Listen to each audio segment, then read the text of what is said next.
now we are at Texas A&M's on-site wastewater treatment training center, where our 2022 Reuse Water Quality REU team learns about how raw wastewater is treated to become clean, drinkable water. It starts with this feed tank.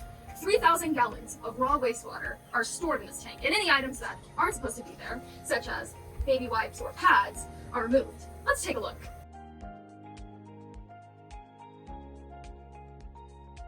Wow, now this looks nasty, but how does it become clean, drinkable water? Well, our team will walk you through the process.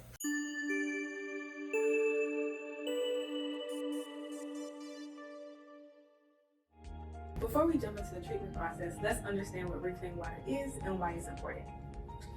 Whenever you flush a toilet, that water goes to either a wastewater treatment facility if the building is connected to a sewer system, or to an on-site sewage facility, referred to as an OSSF for short. This water is then treated to remove any harmful solids and harmful bacteria and any contaminants that could make us sick.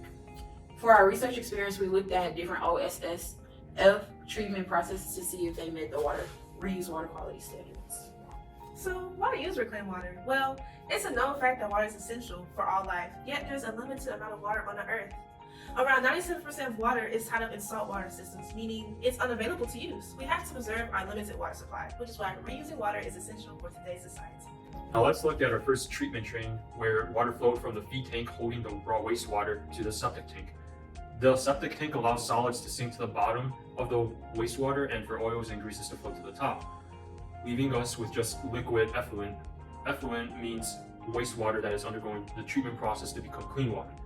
The effluent goes through a second compartment where it undergoes aeration, meaning air is pumped into the tank, increasing bacterial activity that further breaks down pollutants in the water.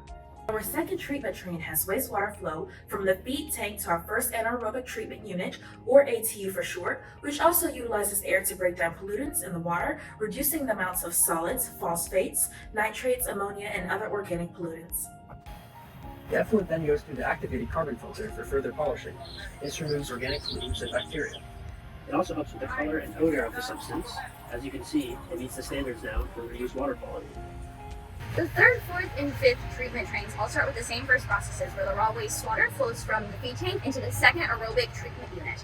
This ATU increases the efficiency of the breaking down of organic matter and bacteria, which allows for a much better effluent quality. Ozone is then added to oxidize the effluent, helping to clean up the color of the water and remove harmful organic matter such as bacteria and viruses. After the effluent has been treated with ozone, it travels to 3 different treatments for polishing that clean up the color and odor of the effluent, turning it into water that can be used. In treatment train 3, we see that effluent transferred to a reverse osmosis filter, where ions and bacteria are removed from the water so that it can be purified.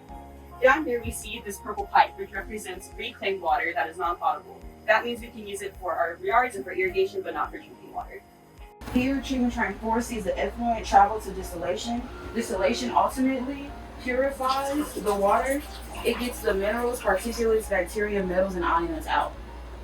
This is the end of treatment train 5. This is our CAP-DI system. CAP-DI stands for capacitive deionization. This is a process where dissolved salt ions are removed from the raw wastewater after going through the ozone tank.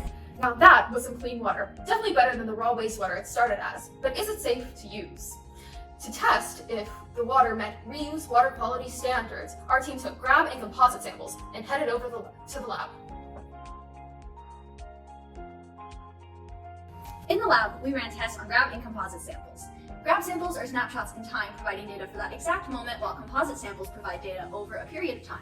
We ran tests for ammonia, chloroform, E. coli, nitrates, and total key-gel nitrogen, or TKN for short. We collected this data to determine if our samples could be classified as type 1 or type 2 reclaimed water. This is based on their specific quality standards. Type 1 reclaimed water is water that is likely to come in contact with humans, while type 2 is likely to not come in contact with humans. So is fecal contamination only a problem in reclaimed water? Well, we went to Galveston and teamed up with the Texas Beach Watch to find out. With the help of Texas Beach Watch, we took marine water samples from Galveston beaches to test for human fecal matter contamination.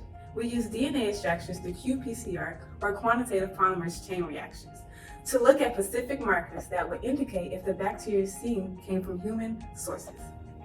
Overall, this REEU program has been a fun, educational experience for our entire team. We've enjoyed our time here at Texas A&M Reuse Water Quality, REU, and we appreciate that we've been able to share some of our new knowledge with you and that this experience will help us to better the world. So thank you to all of the hardworking staff here at Texas A&M who contributed to our research extension experience. Thank you to our friends at the Prairie View campus for helping us in our understanding of wastewater systems. And thank you to Texas Beach Watch for helping us take our marine water samples and droughts. Thank you, NEFA, the National Institute of Food and Agriculture, for funding our research and extension experience.